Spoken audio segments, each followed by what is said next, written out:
Well, good Tuesday morning to you, physics students. Got some definitions to give you today, and I hope you are watching these and encourage people to watch them because it's going to make your life so much easier in the fall if we have a common vocabulary.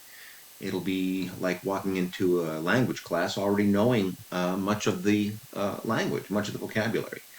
So let's talk a little bit about some definitions. The first one I want to talk about is mass. Okay, mass versus weight. Weight is different than mass, um, so we have to wrap our minds around that. Mass, the formal definition from physics is basically how much or how little a body accelerates under a given force, and that's given by Newton's second law. And we're going to go into these in much detail, but for now, force is equal to mass times acceleration. And notice that by drawing little arrows above the F and above the A, I'm in fact indicating vector quantities. And we did talk about some vector stuff a little while ago, a couple videos ago. Uh, a more tangible definition, one that we can kind of wrap our mind around, is the amount of matter in an object. Well, we could see here that let's say, for example, I know the mass is 100 grams or zero point 0.1 kilograms. Well, if I multiply that by the acceleration, I'm going to have a certain force. But if the mass is 1 kilogram instead of zero point 0.1 kilograms multiplied by the acceleration, I'm going to have a greater force. And we can always also represent this equation a little differently. We could say that mass is equal to force times force divided by acceleration. So that's another way. I'm going to just put magnitudes there. So anyway, this is an F. Looks goofy. If we needed to solve for mass, we could certainly use that. But what we're going to be doing is we're going to be talking about a special type of acceleration. Now remember what acceleration means. It's the change in velocity over the change in time, okay? Or this is the average change. If I want to write it correctly, it would be dv dt for the instantaneous velocity. Again, this is the first derivative. I'm going to be talking a little bit about the calculus notation necessary for class.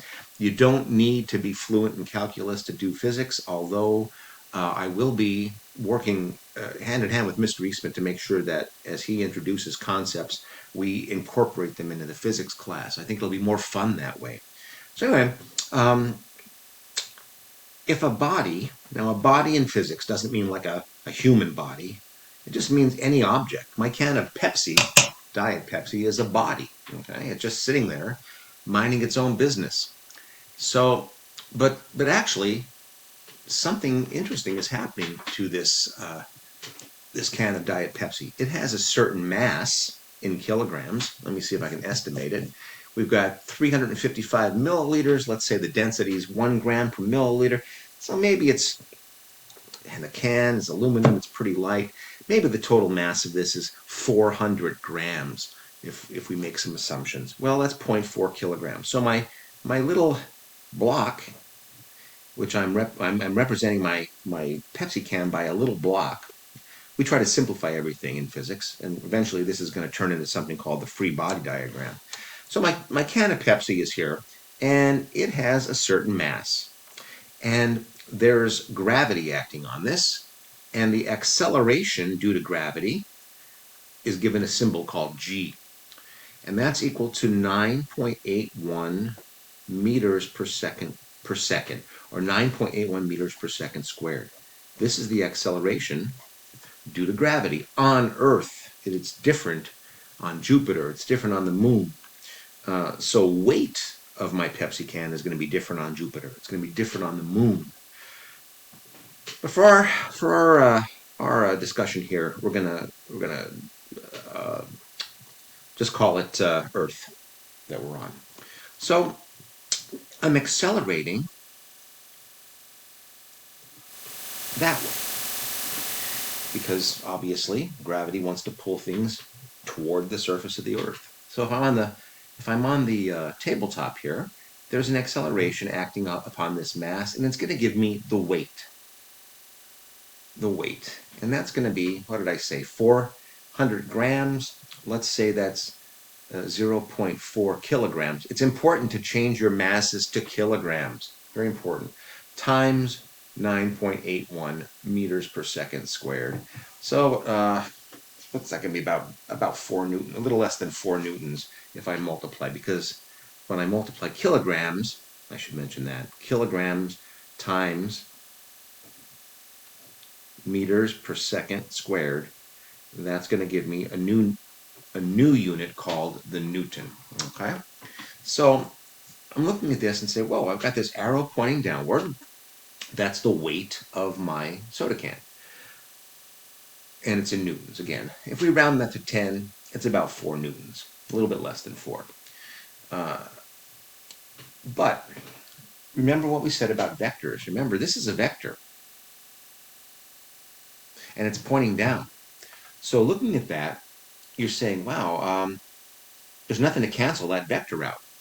So that can of soda, that body, wants to just continue to go right through the tabletop and right down toward the center of the earth, or wherever it's going to go. So we have to have a force that balances that out, to put this in what's called equilibrium, static equilibrium to be more correct.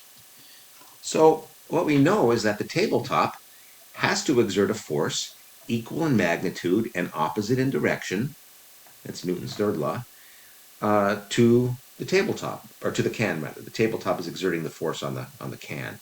And we call this the normal force. And I represent that by a script capital N, cursive N. If you want to call it F sub N for normal force, knock yourself out, because I'm old school. I write in cursive. So I read somewhere that if Gen X wants to take over the world from Gen Z, and just write all your plans in cursive, and you're all going to be lost. Anyway, what are we going to do here? Well, I have this normal force pointing up and this weight force pointing down. So this body is in equilibrium, so it's not going to crash through the tabletop. And you might say, hey, what's causing that normal force? Well, we're going to get into that when we have to. We're not going to talk about it right now. But what I do want to talk about is how to represent things very simply. Now, if we have complicated situations in physics, what we want to do is we want to go ahead and make them as easy to analyze as possible. So I suggest that you, first of all, if you don't have these, go out and buy yourselves these or something similar, because you're going to be drawing a lot of arrows, and you're going to want to be able to differentiate the different forces. And I like using colored pens and pencils for that kind of stuff. So let's assume we have a crazy situation. We have a ball, and this ball is connected to a kite. Okay, and I say analyze all the forces on this ball. Okay, so we make something called a free body diagram. A free body diagram breaks this down into a very simple picture. And usually we superimpose this on a coordinate axis, a Cartesian coordinate axis. So I got my X and my Y as usual. And get used to putting things, to graphing things. That's something that we're going to need to do in both polar coordinates and in Cartesian coordinates. Okay, so let's figure this out. Let's look at this ball. Well, we know we have a string connected to this kite that's flying at an angle of 30 degrees. All right, so in that, let's say that string is fully extended. Well, there's going to be a tension in that string, right? So let's represent the ball as the origin of my coordinate system. And let's represent this tension as a vector drawn like that. And we know this angle is 30 degrees. Well, what else is acting on this ball? You know, this ball's in the air, connected to a kite. So what's acting on it? I was whispering there. I sounded like the president. Well, we're going to have a vector pointing downward. Now, it's depending upon the length of the vector, depends upon the mass of the ball. So let's say that I can represent it like this. Now, that should be directly superimposed over the y-axis. but I want to just try to write it so that you can see it. So this is my mg. This is my weight force. So what we're going to be doing here is breaking up more complicated pictures into very simple pictures. And from this, if we knew information about the tension and if we knew the mass of the ball, we could go ahead and calculate all of the forces, because don't forget, this is going to have, let me get a different color here, this vector here is going to have an x and a y component.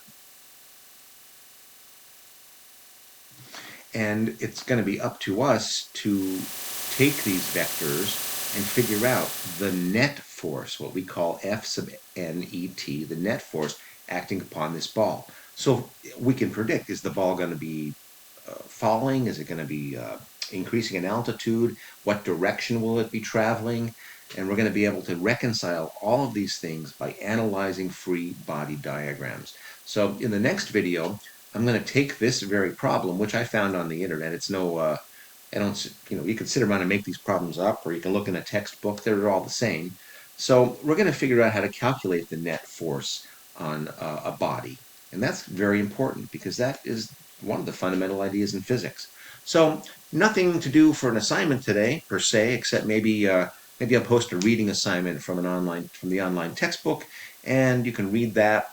And later on, I'll probably make another video talking a little bit more about these ideas and how to analyze this algebraically and graphically, because there's another way to add vectors called the parallelogram method that I'm going to share with you. So this is kind of like your daily dose of physics, and I'm going to go post some reading material for you to look at. Okay, thanks guys. Have a great Tuesday.